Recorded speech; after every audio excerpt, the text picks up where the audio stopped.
కూడా white letter రాయాలి.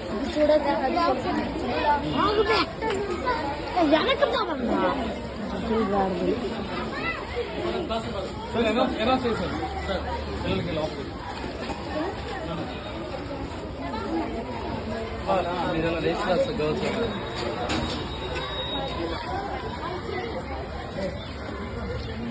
నమస్తే అమ్మా, బాగున్నారా?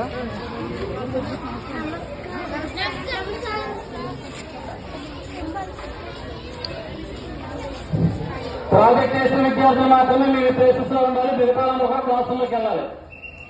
8th క్లాస్ గర్ల్స్ అందరూ కూడా మీరు మిగతా క్లాసులు అయితే ఖాళీగా ఉన్నాయి, ఆ క్లాసుల్లోకి వెళ్ళాలి. 8th క్లాస్ గర్ల్స్ అందరూ కూడా 8th క్లాస్ గర్ల్స్ ఆ క్లాస్ లీడర్స్ గా వెళ్ళండి. ఆ క్లాస్ నుంచి ఎవరు బయట ఎలా కూడా చూడండి.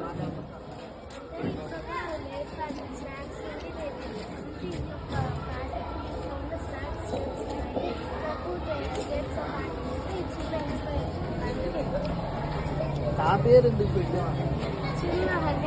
అలాగనే మనం ఇష్టం వచ్చిన పేరు పెట్టేదాన్ని కాదు.